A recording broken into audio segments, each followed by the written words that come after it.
Okay. Hi, everybody. John Harris here, a very special Public John podcast. We did say that we were going to only do these when we have a special event. And to me, this is a pretty special event. Friend of mine, author, uh, uh, college DJ with me way back in the day. Way back in the day, Jim. You were just a young pup, and I was too old to be there. So, is my friend Jim Santora Jr. Jim's an author of some renown in South Jersey because of, if you look here, you'll see, if you're watching on Facebook or YouTube, over on the left of your screen that where you see Jim, that is his first book, The Underrated Rock Book, the 200 Most Overlooked Albums from 1970 to 2015. Yep, I see. For 2015. And we're here to talk about Jim's follow-up book. I don't know if you call it a sequel. I think it's more of a follow-up. And this was I'll be honest with you folks, this was kind of by demand, and Jim can tell you more about that. But as you can see, it's the book on the right here. If you're watching, if not, just know that it's called Underrated Rock Book 2. What is it? Is it 200? It's 200 more. 200 more overlooked albums. 200 more overlooked albums. And let me tell you something. This is a lot of fun to go through, Jim. I mean, don't get me wrong. We have kind of the same interest in music. You've been able to take it to a different level.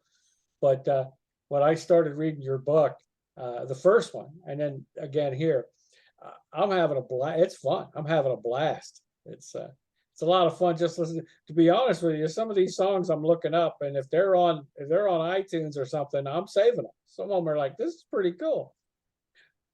Well, first off, I want to thank you again for having me on here. You've like with the first book, you were a great supporter of that book. You had me on your shows back. Oh God, we're going back 2018, Wow, somewhere. yeah. 2018, between 2018 and probably 2019, I guess. Yeah, we did some things different spots. Yeah. Just talking about the book, talking about music in general. Yeah. And yeah, this was a lot of fun to put together. I mean, the first one is, they start off as an exercise. I kind of tell this to the people all the time. It was an exercise in, first of all, you got to love music in order to even, think about, putting the effort into a book like God, this. Yeah.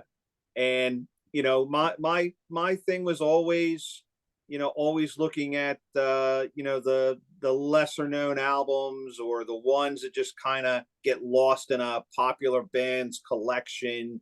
And I'm surrounded like, the room I'm in here, I got a CD collection in here that, has, many selections that are in here that are in both books. Right. And it's just, and it's one of those things where, like the first book, I wasn't sure about if I was going to put together another, and again, like I said, it's follow up. I wouldn't even really say it's a sequel. Right. It's kind of the whole reason why we kind of said Underrated Rock Book 2, TOO, as opposed to the number 2. Number, right? Because I noticed that. Yeah.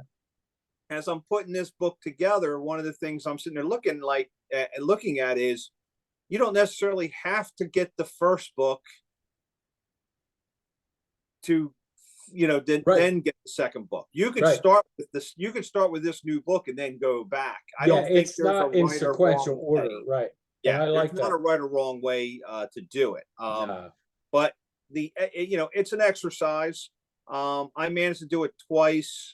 You had kind of mentioned, that there was, there were a few people that were kind of interested in, hey, what about a second book? What about a second? So I'll tell you a brief story about that, about how it really kind of came out that I was going to do a second book. Yeah, because I'm curious, because I remember when we asked you on the other shows. Yeah, back when the first one came out, many other shows that I did asked about a second book, because I mean, there is an audience out there that there are people that are interested in this, whether you're a collector or you just like rock music in general. And of course, we cover everything from the heavy stuff to the acoustic stuff and everything else in between, right? Yeah. But so there was a couple times I was asked, are you going to do a second book? And I wasn't quite sure I was going to do it, but what it really happened was I started to realize after I put out the first book, there were a couple albums that I actually missed putting in the first book. Right. After all the research that I did, and go in and find the 200 albums, and it really started off. I had a friend of mine, Wayne Gonzalez, who I bowl with, and I've been bowling with him probably for the last 8 years or so. Right. And I still remember I went up to the one thing that really kind of got it was when the book was ready to go. I had said, "Hey, the book's it's going to get released," and then he mentioned the band Urge Overkill, which is actually in the new book. Okay, I was going to say I just saw that. Yeah. Yeah, they had an album, Saturation, and he was telling me, he goes, "You know what song I heard? I just heard the song Sister Havana from Urge Overkill." And the first thing I sat there and was like, you know what? I just spent all this time putting together 200 bands, 200 artists, 200 albums. Oh God. That was one in my head, but I never wrote it down. Like it was one, it's like, and that's the beauty about this, is that I could go in here and do something like that. The other one that's in the new book that I felt should have been in the first book was the Meat Puppets. They had an album called Monsters. Okay. And that came out in '89. It was actually during our college radio days. We used to play. Yeah. That was another one that, like, for whatever reason, and what happened with that one was I was flipping through the book. And I was looking specifically for that Meat Puppets record. And then it wasn't in there. I'm like, did I only put 199 artists in here? And I forgot to put the Meat Puppets in. And no, it ended up being that I didn't have it in there at all. So after that, it was kind of like the new list started. You started a new list that started to take shape. It was a little bit longer because obviously the first book was in 2018. Right. This book, took me, from start to finish. And I took, between time, you would have thought during the COVID period, I would have had more time to write, but it didn't work out that way. But I'm glad that finally, it came out October 12th of this year. So very happy with the results of it so far. Seems like people that have grabbed it early on are enjoying it. So I'm glad. I like the heck out of it. I'll tell you now. I've been rifling through it, since I got this copy from you, and thank you very much for it. I'm just having a good time with it. I told you, and I appreciate it. It was funny that you mentioned Michael Monroe when you sent me the thing, because I was like, Michael Monroe, who's Michael Monroe? Because I had known him as the lead singer for the group he was in, which was Hanoi Rocks. Yes. So when you said Michael Monroe, I was like, does Jim misremember something here? Let me look it up. Then I looked him up and I went, oh, now I know. Yep, now I got it, and it kicked in. And I mean, that's the minutia of knowledge that you have about these bands and about this music, and I love it. I mean, like I told you, the good thing about the book and the first book as well is you don't have to read it cover to cover when you sit down with it. You can flip through the pages anywhere and pick something that, all right, let me look at this one, and you look and go, wow. And a lot of these people don't realize, because of that time period, have videos, that probably got out on MTV or whatever, because that was when MTV was starting to have its heyday, when it was actually music television. Yes. And we remember it. Right. Yeah, I rail on that it's hey, how can you have something called music TV when you don't put music on it? I mean, in its heyday, it was great. Yeah. But a lot of these videos were made for that, hoping that they could get on MTV, and some of them are pretty good videos. Some of them, the one I talked to you about, Wendy O. Williams, you couldn't put that one on MTV. Yeah, there's a few that you couldn't, even on cable at the time, you couldn't really. No, that would be more than pushing the envelope. That'd be blowing up the bridge. You'd never get on again. But some of them aren't bad, and some of the songs are pretty good. Yeah, and the idea of the book, and I kind of explained it in the first book and also in the second book. It's the way I have it set up is for it to be an interactive read. Yeah. So it's not that, I mean, you go and read it cover to cover, Right. and you could, but the thing is, once you start reading, and you start going through a few bands and you're like, hey, I think I remember that band, Yeah. or, or that particular album. And it's Yeah. like, okay, well, you don't have, you know, there's no expectation. Here's what I do want to say. What I do want to say, and I want to put this as a disclaimer, because I got knocked down. I know about disclaimers. I got knocked down a few pegs from an Amazon reviewer who sat there because I didn't mention anything about purchasing the group's albums I think or I saw that CDs review or because I whatever. was And reading and some of I the didn't reviews. I didn't have that in the book. But listen, I if I had my wife down here to tell you, she'd be telling you that, she wishes I didn't continue to buy CDs. And like Yeah. she's already telling me, like, I got a couple cases and stuff like that. Now I got stuff stacked on the top of it. I got to buy Yeah. some other cases. I was gonna say, it And probably looks like an actual radio station studio, doesn't it? yeah, Remember and those days with albums and everything stacked yeah, on the walls? exactly. Yes. And the joke was, we did another radio show, and they do their studio is actually in a record store. So this guy had a Oh, whole vinyl collection, and it's wow. very cool, right? And then Yeah. we go into this place, and I'm looking at albums. I'm like, oh, I'm looking like I'm sitting there looking at Rush and Cheap Trick Yeah. vinyl records, and I'm going, nah, this is what I'm going to get for my collection. And my wife goes to me and she says, you're going to have to sell your entire CD collection To get before to you before start you do that. doing the vinyl collection. Yep. So, but Oh yeah. going back to what we were talking about here is, you go in, and and now we have music at our disposal at any time, right? Get on YouTube, Yep. get on Spotify, Amazon Music, and there's probably a bunch iTunes, of other all of them. ones you can go Google to. Podcasts, you can go anywhere. Exactly. And you can go in and you can listen to these tracks, and you can decipher for yourself if the material that I write in here about each band, some of the things with the stories or the songs that I say, these are the songs that are kind of the go-to songs that got missed on Right. this album, right? And Right. people can make their own decision. And there are people that have added albums to their collections because they've read the book. Right. There are, the one example is, I have a friend of mine that actually took the book, the original book, and read it.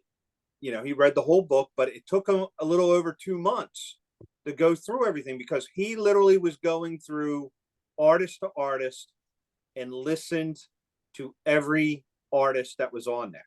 Wow. And then when he liked something, then he went and listened to other songs and other albums That from would that connect. band. I got you. And that's the beauty of the thing too, because if you're a fan of music and you Right. start going through stuff, and I still remember, like, even some of the reviews for the first book were, hey, there were some bands here from the 80s that I don't even remember. Right. And then they, then all of a sudden they're getting in, and you're, all of a sudden you're invested in, I got to check all these bands out, or, Yeah. how amazing these bands were, and why didn't I hear about them, right? And, Yeah. and Underrated Rock Book 2 is an extension of that. Right. Because, again, it was the same exercise. The only real differences between the two books is the timeline is kind of opened up. So there are some artists in the 60s Right. that I are saw in the that. book Yeah. now, that I go past 2015. Right. And I tried to also go in and include maybe some other genres of music that maybe did not make the first book. While Okay. so and that's not necessarily something that I kind of forced into doing, but it just kind of organically I was just gonna say, felt natural did, to you while you were doing it. because you start going in, you start listening to one band that you remember and you've heard, and then all of a sudden you just kind of end up going in those directions. Gotcha. So you'll tend to see, like in this book, the first book definitely leans a lot more towards hard rock. I want to say it kind of goes a little more into like the 80s hard rock, some I saw 90s, that. some Yeah. 90s stuff. This saw one that. tends to this new book tends to go a little bit into little bit more into like some southern rock. Right. If you're into like 2000 style, like metal, what they would call metalcore, for some people that might Right. not be that are not don't know that terminology, but Right. it's kind of some of the metal music that was coming out in the 2000s. There's a few bands from the 2000s and 2010s Mm-hmm. that are in that mix as well. But overall, it's still a book that if you enjoy rock music of all different types, Right. these are both books that you could go and look at and have as discussion pieces. You can, have these conversations with your friends or family members, and and they're kind of debate books too. Yeah, Where that's where I was going to go. Is yeah, so you can definitely debate with somebody as to whether you particularly like a song and why you do. And somebody else, it's the same as any type of art form. It's subjective. yes, So what I like about it is it does open it up for debate for people that listen to these things. And I do. I'm enjoying. Like I told you, I'm enjoying the heck out of this book. I really am. yeah, and it's the and as far as the debate thing, and I'll say the same thing. I'll say the same thing with the first book and the second book.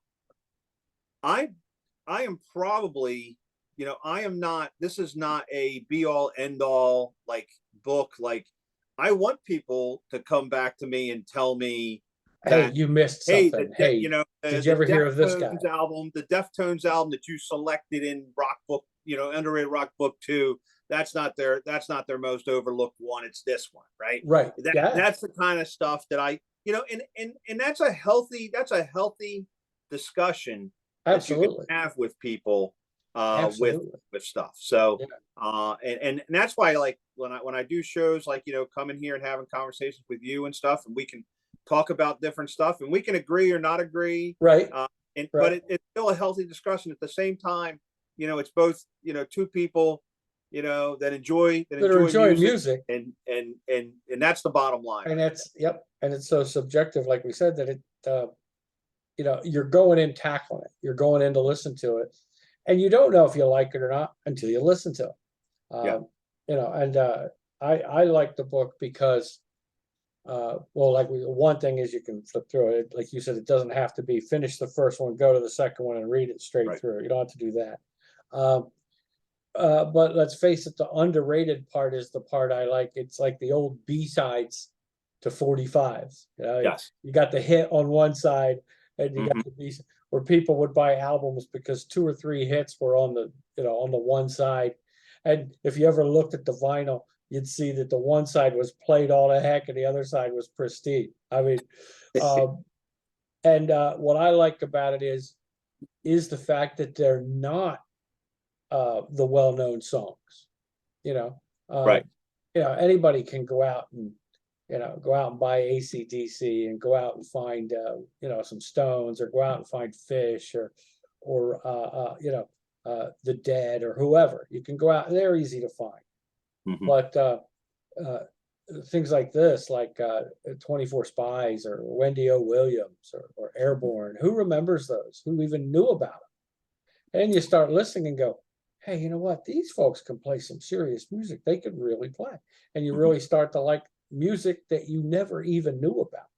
Yeah. And that to me is what both of these books kind of open up a whole new audience for these artists. and and where where that kind of goes, and that's not to say that neither one of these books have, like million seller albums in there, because Right, they do, right? right. But the thing is, even when I go into examining those records and why I say they're, overlooked, underrated, underappreciated, Right, a lot of times for those type of bands, they may have a hit that was on those records. right. But at the same time, if we go forward now, some of those records will take, like, some of the 70s records, for example. Like, Hmm. I know Journey's Infinity Right. is in this book, right? Well, Yes. my favorite Journey song, and actually songs of all time, is Feeling That Way in Any Time, Yeah. because you got to play those two together, right? Hmm.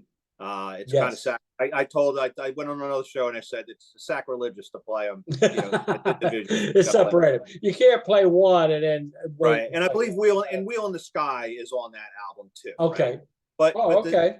the thing you got to look at is this is an album, and while it does propel the band into that higher territory, Right.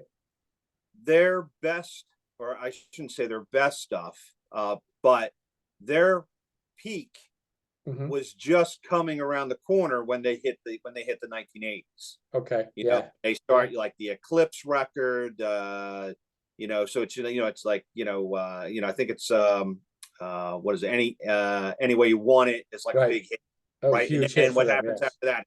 It's Who's Crying Now. It's Yeah. They took off from there. Don't Stop Believing. You know what I Yeah. mean? So Right. they propel into this.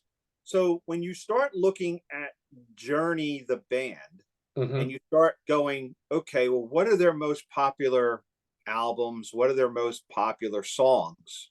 Right. I don't believe you're going to see too many people that are going to announce a song like Feeling That Way or Anytime or Wheel Right. in the Sky as like one of their top three, right? Yeah. And when you look at it from airplay, like, maybe classic rock radio, but they're playing, what are they playing? I think the last time I listened to an FM radio station that was playing Journey that wasn't, if it was a classic rock Hmm. station, they're playing like Separate Ways, Yeah. or, I mean, they're playing like a heavier song like that. Right. Um, Yeah. Almost like or, a soft yeah, rock kind of song you'd hear at the store or in the elevator. They're right. not playing And that's the kind of stuff, that's the yeah. kind of stuff I look at when you're looking at like some of the like there are popular bands that had albums that just kind of where their career just kind of because took a risk, and maybe the risk didn't Didn't work out. reward them Yeah. anything, right? Hmm. To high, and so many of those bands, like in both books, you can go with like in the first book, Kiss and Cheap Trick. Right. There's albums and Aerosmith that they all, and even AC/DC, right? Since we just Yeah. talked about them, that first book, has those bands in there, and basically the same, because of the things they tried to do, Right. and, Right. They ventured like outside of what everybody was expecting. yeah. And so like when you look at a band like you go to, you go for a band like Journey, which was like a big example. I even mentioned Green Day is even in the book. Yeah. Green Day, and the thing I could sit there and say about a band like Green Day is just, again, the they came off with some really good, they were great as far as a band overall, but they even have Insomniac record, and I had to sit there and Yes. draw. I'm old, right? So Oh. it's Well, then I'm not going go to flip say through the anything because I pages, got right? no room to But talk, yeah, my friend. but the Insomniac record, and this was actually somebody actually came to me, and we were having a conversation about this, and they debated, and this was the beauty part of this, like the book, right? Because the first book kind of brought in, for the second book, I'm looking for suggestions, and Right. somebody suggested the Insomniac record and gave me reasons why. And when you sit there and you look at it, it's kind of the same thing as the Journey thing, because when you look at the songs that are on the Insomniac record, it's Geek Stink Breath, which was like a Right. first single from them, which was like, Walking Contradiction is a great song, Yeah. but is it a song? Is it one of their top 3 or 4 No. Oh, songs? It's no. not. No. You could argue that the song Brain Stew and Rain Jaded is one of their Stew, popular songs, but I don't American think it's a Idiot. top 3. I don't think it's a top 3 or 4 song, Right. and that's why that album makes it. Right. The third one I'll bring example is Bon Jovi, Right. 7800 Degrees Fahrenheit. Okay. They come off with the hit Runaway, Right. his debut album. And then 7800 Degrees Fahrenheit comes in, and the song In and Out of Love is a great song. Silent Yeah. Night was a very good song, Hmm. but it doesn't really. And while Bon Jovi's still popular, I think a lot of people forget about that album in general. It doesn't have a Yeah. massive hit.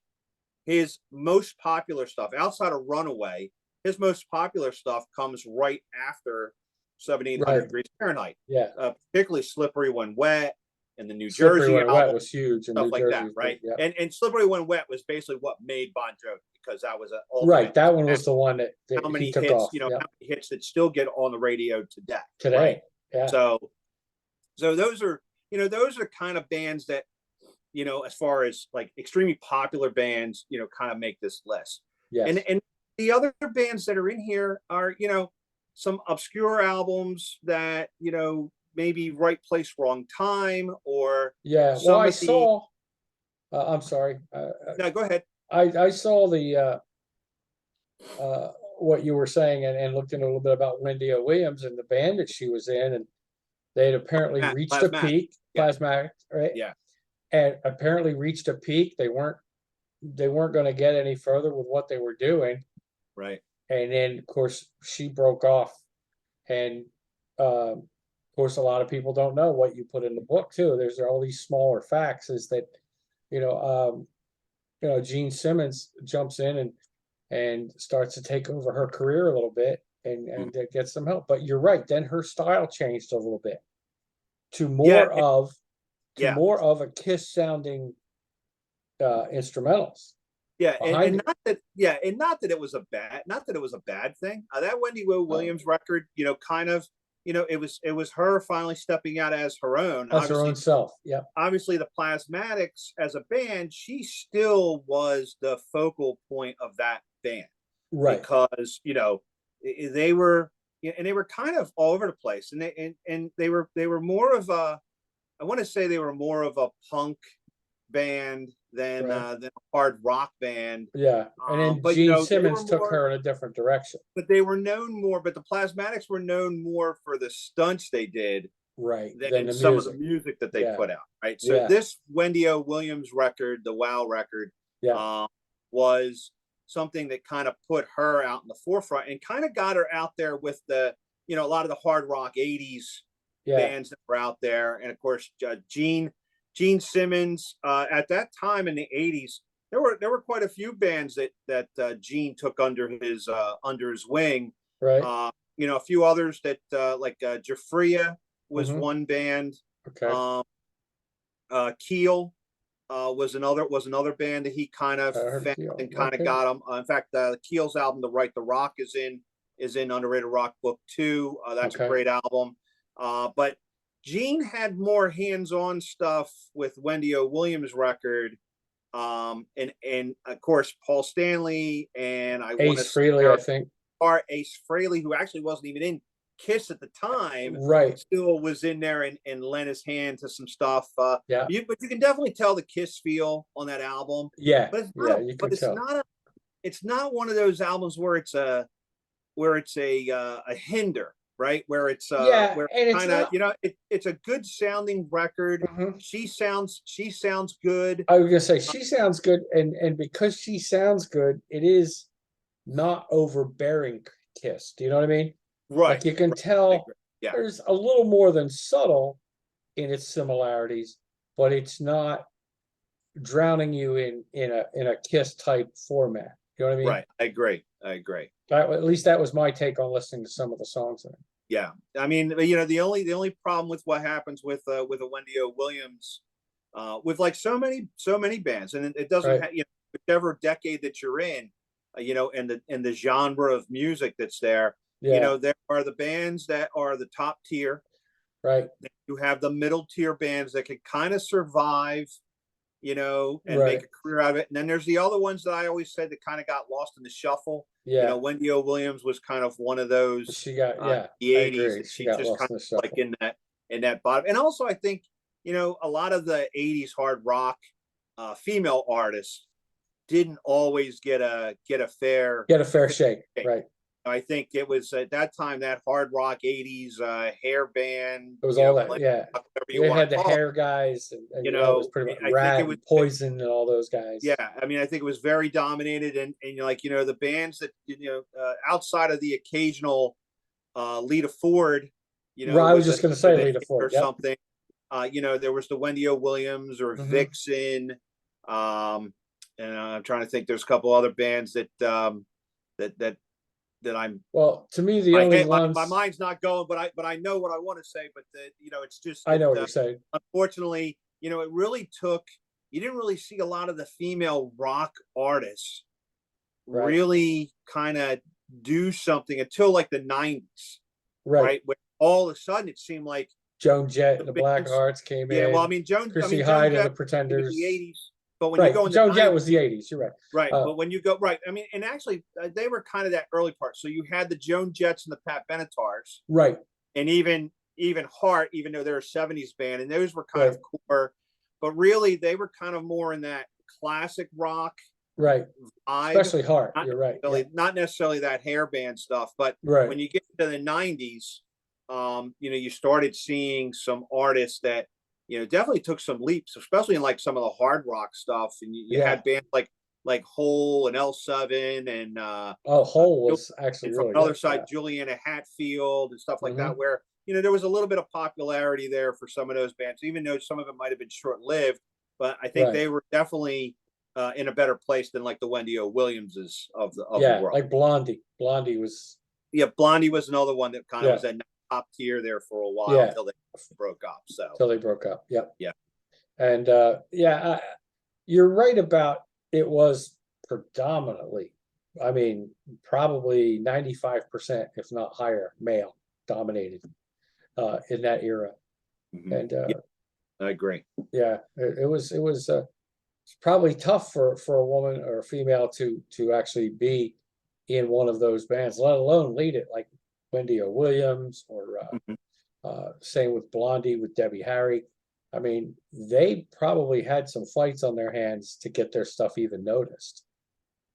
Yeah, I mean, I think it was a hard way. It's probably a hard road for some of those artists to Yeah. kind of get it. Like if you look at like Pat Benatar now, and even when you look at like in that we'll talk about the Rock and Roll Hall of Fame because Oh, I it's an interesting topic. yeah.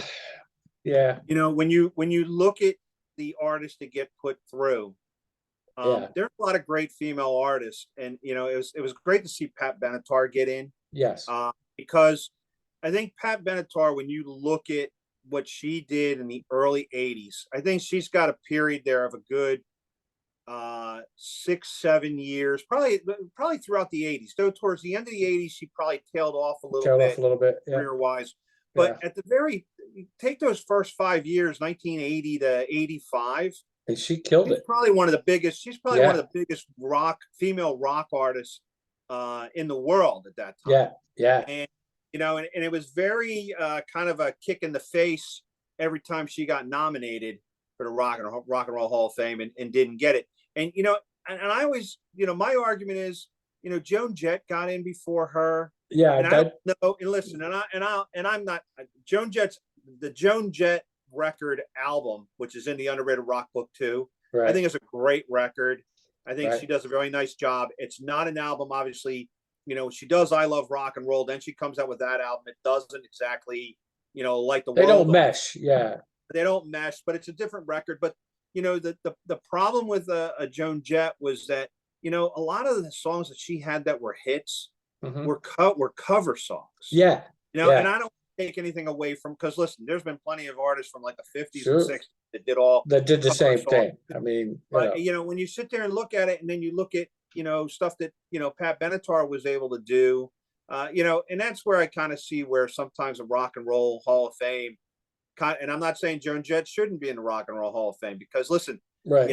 they pick women few and far between in the Right. Rock and Roll Hall of Fame. Yeah. So You got one that's worthy. You should get pick her your in. battle. But Pat Benatar probably should have been in a few Right. years ago. I was just going to say, it should not have taken so long for Pat Yeah. Benatar.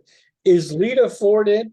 No, Lita Ford is not in. I don't think Lita Ford actually Is has quite the the career. resume. Yeah. Yeah, I mean, I think she had, she has a hit or two, but I Didn't don't think she really. has the same. Yeah, you're probably right. There was only a year or two maybe when she was actually pretty hot, and then Yeah, yeah. faded away I think she popularity-wise by had that. one. She had one hit with solo, and then she has the "Close My Eyes Forever" with Ozzy Osbourne. And I Right. think that's pretty much That the. I'm sure there's kind of plenty of other underground right. hits that he had. "Dress to Kill," I think, was one Okay. that I remember. I think Tony Iommi from Black Sabbath, from when they saw that song, and I think that album, the title is not coming to me at the moment, but I think No, Tom I can't think of it. from Black Sabbath had his hands in that too. Okay. But yeah, the Rock and Roll Hall of Fame. I don't understand. Maybe no one does, because again, it's an art, so it is I don't think they subjective. themselves But I sometimes. don't think they understand what they're doing sometimes. I Yeah. mean, I don't get me wrong. America loves Dolly Parton.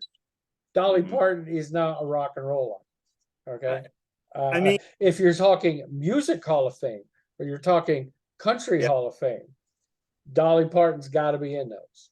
I, All right. I, I But think when in you, defense, yeah, I think in defense of Dolly Parton, the one thing you have to look at is, country music was here well before rock and roll, yeah, and rock and roll was a branch of country music off of because there country were music people, and off of blues music.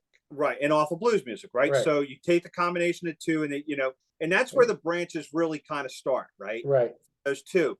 So there's a couple ways to look at it. Like, and I know there's a lot of people that really, they don't like the Rock and Roll Hall of Fame because of certain artists to get in. Like, Right. if there's a rap artist or Mhm. somebody gets in, they don't really. But you got to go back and look at some of the history to say, well, why can't they be in, right? Right. And Yeah. and I'll listen. I'll sit there and say there are some artists that I don't think should have ever gotten in the Rock and Roll Hall of Fame. Well, But that's the thing for me is, but I will say, Jim, that I applaud the effort of the Rock and Roll Hall of Fame, because before that, um, it was a limited amount of celebration for an artist. yeah, oh yeah, You know, yeah. When that first came once out, there, their career was done, unless you went to an oldie station or a classic rock and roll station, you didn't hear about these folks again. yeah, Once their career span was done, hmm, then you didn't hear about it. yeah, So I guess the one thing for me is I do applaud the effort, and I do applaud the institution for making the effort. Um, hmm, and I think it's well worthwhile. But you're right, I do sometimes question some of the choices. And yeah, you do that for sports, any type of quote unquote Hall of Fame or absolutely, institution that recognize you do it the same way. Same with sports. I mean, you hear about a player and you're like, oh, I remember them playing. They were okay, but they weren't, yeah, Hank Aaron. They weren't this guy that's special. right.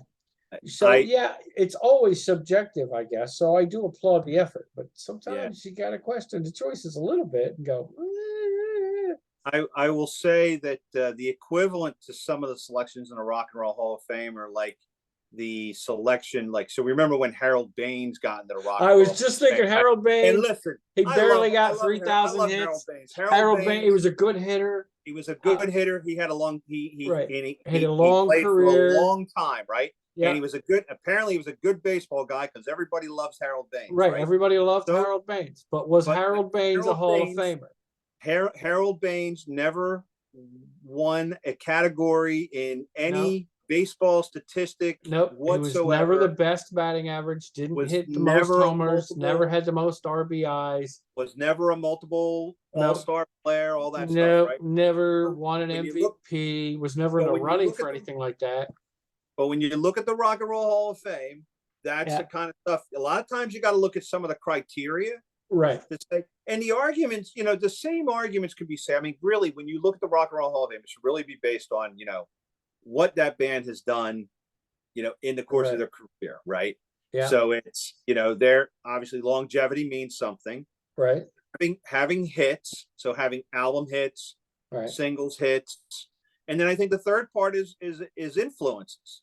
Yeah, Like how many other great bands have now become increasingly popular bands because of that band that's being true. in existence, And right? And that's it where I think, serves a purpose that you go back and go, hey, you know what? I forgot all about these guys. They were good in their day.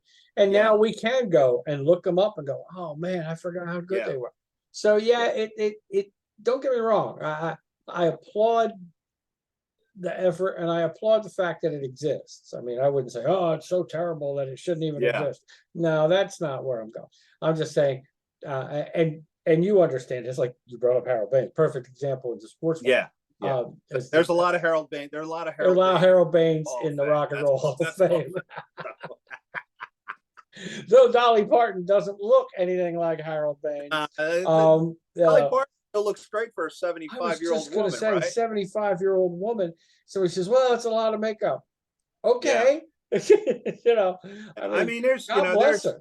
yeah. I mean, obviously obviously there's a reason. I think, in the biggest argument that people Right. will have, and it's, there's so many other great rock bands, particularly in Right. the 70s and the 80s, That that maybe should have been a, have yet to even be considered. Let's forget right. about they've even, Be on a missed. ballot. Have they even They don't been? even get considered Yeah. in the Rock and Roll Hall of Fame, and we can't sit there and overlook, and sit there and say, well, their career wasn't what this other band. Well, no, I would disagree in many Right. cases for a few of those selections. Yeah. So, Well, it is subjective, and obviously enough people thought she was worthy of it.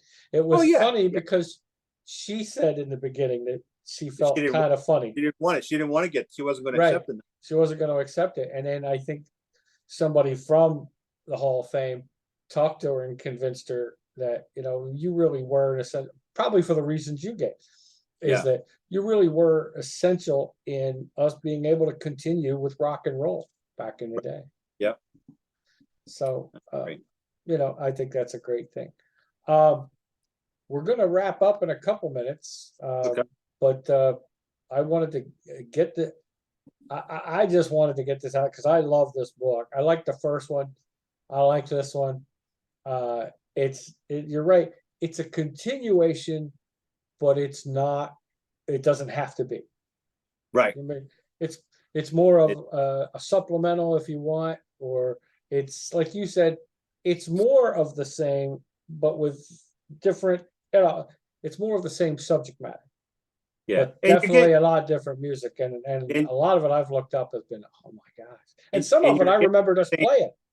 And if you picked up the first book, you're getting more of the same. Right, You're right, getting you're getting an album and an artist.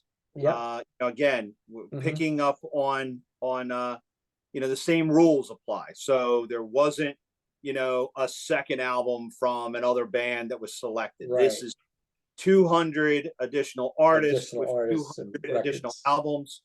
The writing is still keep it to 300 words to talk about Yeah, each band or each album. I saw that you did keep it in And both yeah, books. You the kept it kind of, format. I wanted to keep the format, and it's kind of the template of how I wrote both of these books. yeah. Um, Well, it and works, my friend. It works. it's well, you know what? I think, it's one of the things that kind of drives me crazy when like some of these books that I do like, sometimes you get like where they kind of go through the albums and stuff, and they just write like Yeah, it's here's their 1,000 opinion, word pieces, and and they like go you're off. talking pages. Yeah, Like I don't really need to know. I don't really need to know every waking detail of what those right. guys had for breakfast when they were in the studio, kind Yeah. of thing, right? And I think I Yeah, think a that's book. almost what was wrong with the I don't know if you saw the Beatles documentary by Peter Jackson. Yeah, But they went into, that's it yeah. was I have to interesting to a still see that, point, but but then it yeah, went into so much minutia like tea and having Yoko yeah, there, and Ringo's wife was there once, and then George Harrison's wife was there, then Linda Eastman. It was like all these little things, interesting, yeah. but not didn't need to be focused on as much as they were. I wanted to see how they were developing the music. Yeah, I mean, I think the books kind of, dictate, what you're going to think, Right. what you're going to feel. Hmm. If you read the information on that particular album or that particular artist, if you Yeah. feel I want to go check them out some Yeah. more, Yeah. then Hmm. then it's limitless, right? Because then you can listen to their stuff, Hmm. you can check up, because then you can go online and check out their Well, entire history of that's the what band. I Who are did. they? Who was, Hmm. because sometimes some people don't even realize that certain artists like even when you sit there and start looking at like people that were super groups, or even like when we're talking about like Gene Simmons, right? Right. Right. And you know, you might have somebody that doesn't realize, oh, Gene Simmons did something with Wendy O. Williams. Right. Like, you know, what other stuff, what other bands did Gene get involved with, right? And Right. then maybe And a you lot go of people, check out that kind of stuff. And that's the cool part of these books. yeah. And again, like the Underrated Rock Book 2 is an extension of that. Hmm. But like I said, there's no right or wrong way. So if you pick up Yeah. Underrated Book 2, you get that first, and Yeah. then you go grab the first book. It's Yeah. you know, either way, you know, the way you look at it, you're getting 400 artists, you're getting Yeah. 400 albums to check To out check out. and, Yeah. and check out, and maybe you become a fan. Yeah. You add to your collections if Hmm. that's the thing you do with Right. vinyl or whatever. Well, it's like you said about Gene Simmons is a perfect example. Uh, I, until a few years ago, would never have thought that Gene Simmons did anything behind the scenes, except for with Kiss. I thought he was the front man. He might have helped behind the scenes with Kiss, or he might have been running it, but I never would have thought that he was involved with other artists. And lo and behold, he was involved with a lot of other artists. And that's just one example of what Yeah. you're talking about. Yeah, and it's also interesting to see like some of the correlations with bands, like even like some of the um not necessarily super group type stuff, but that kind of stuff exists too. Like Right. for example, like Roger McGuinn, who was with the Byrds. Right. He's an Underrated Rock Book too. But there's a lot of correlations where with artists that did stuff with Tom Petty and Yes. or Tom Petty and the Heartbreakers, and that's Right. you know, there's a couple artists in both books where there was that kind of Hmm. and not and even in Underrated Rock Book 2. So Roger McGuinn was one. Robin Zander of Cheap Trick, Right. when he had his solo record, which is in Underrated Rock Book 2. I saw that. It's under Did some 2. stuff Yeah. with Mike Campbell from who From was Tom Petty. He's one of the Heartbreakers. Yep. So there are, you know, it's interesting to see when other artists are doing stuff with other people, and even if it's just a minor thing, you know, It's still whether a it's contribution, and it's whether it's interesting. producing or songwriting Right. or actually performing on the Yeah. records. Engineering or Cool something. thing, because a lot of times you don't even know that. You know, first of all, you probably don't even know, like, if oh, Roger McGuinn put out a record in 1990. I love the Byrds. I don't remember I that don't remember happening. him doing a solo project, right? Yeah. Yeah, or you know, Robin Zander did a solo project. What I love Cheap Trick. I didn't know Robin Zander did anything solo. Right. Yeah, that's Yeah. and these are the kind of things that you'll you know, some of the little things you'll find in these books. Yeah. You know, so there's different things like that where it's you know, it's a good read to pick up some new finds. Yeah. It is.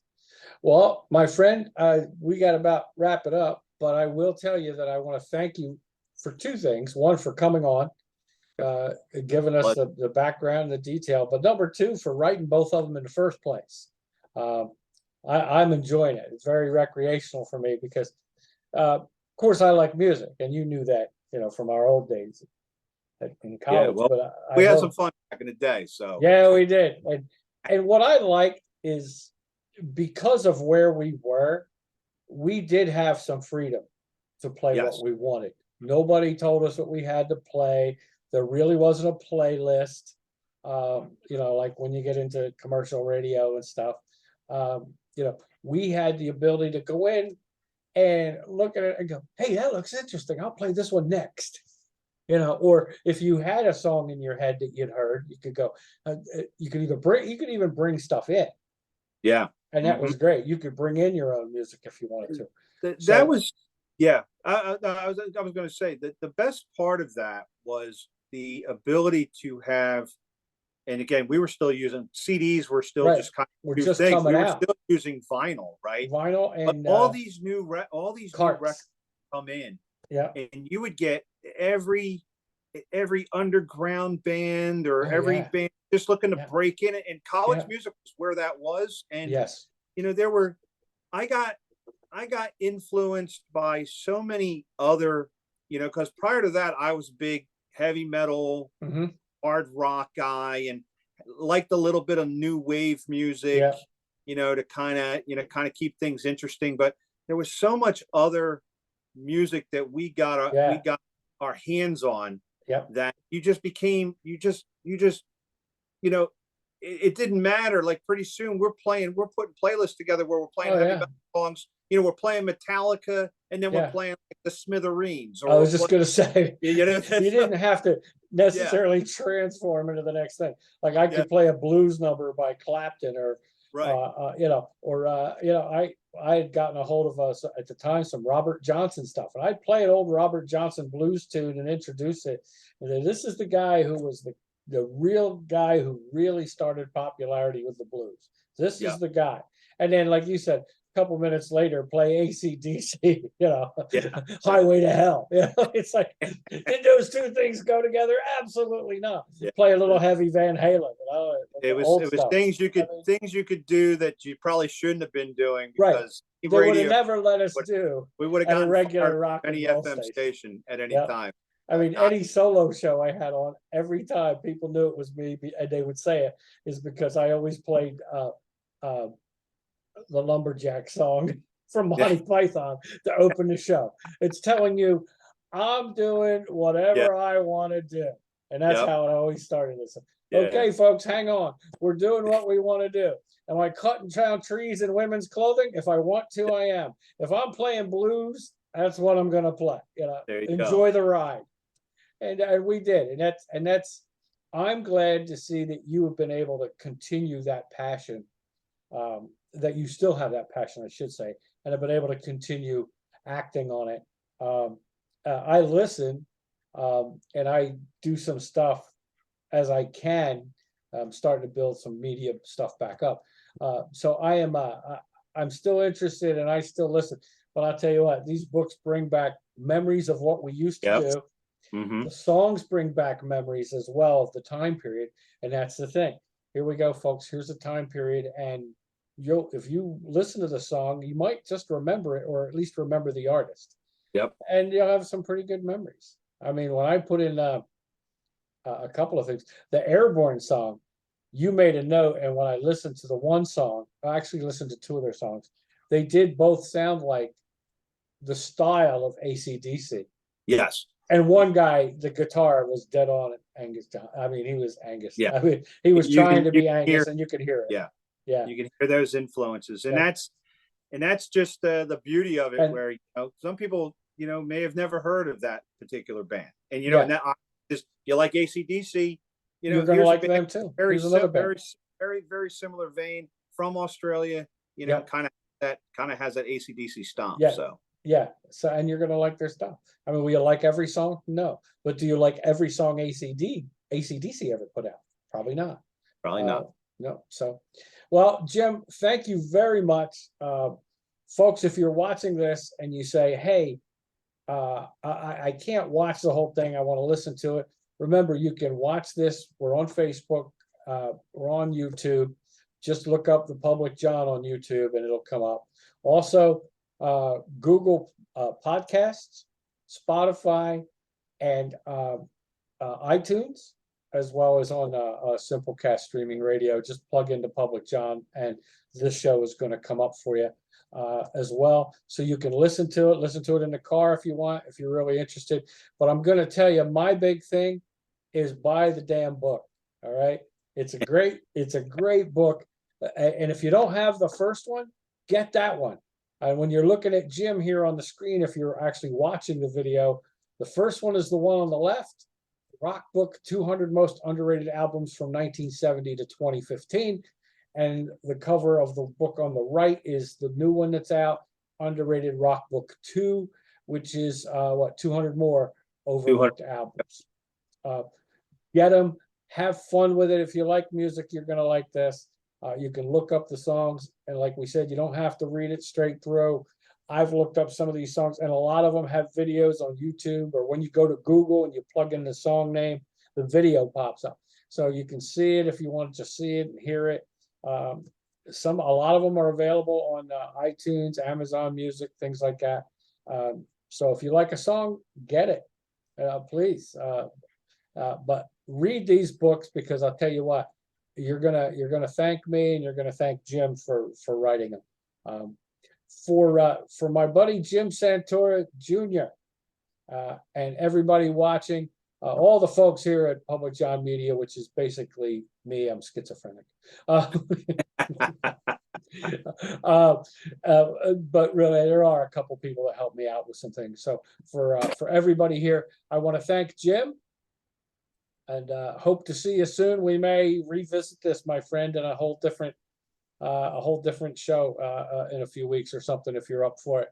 Because always up for it, John. Always talking to music. So especially with you, my friend. Well, I appreciate that. And thanks for taking the time to talk to me. For all of us here at the Public John Podcast and Public John Media, thank you to Jim. Thank you guys for watching and listening. We will talk to you soon. This has been the Public John Podcast. Go out and buy the underrated rock books, okay? Where are they, Jim? They're on Amazon, right? They're on Amazon. That's where you can get the paperback. You can get the Kindle version. You can get an ebook at Barnes and Noble. Okay. But you can also check out underratedrockbook.com, and you can get all kinds of other information about the books, where you can pick them up and so on. So awesome. underratedrockbook.com. Remember that, folks. And we'll put that in the a couple posts as well, to make sure that you guys know about it. But get it, you'll love it. I know I do. I'm sitting here. It was hard for me to put down earlier today. I was like, I got to go do this, and I went, give me a few more minutes, and I had to look up a couple more songs. So that'll tell you something. So for Jim Santora and all of us here at Public John Media, on the Public John Podcast, thanks, folks, for watching and listening. We will talk to you guys soon. Hang in there, Jim. We appreciate it, and let's get this thing going, because people are going to love it. All right. Hope everyone enjoys the book. All right. Thanks, Jim. A lot, John.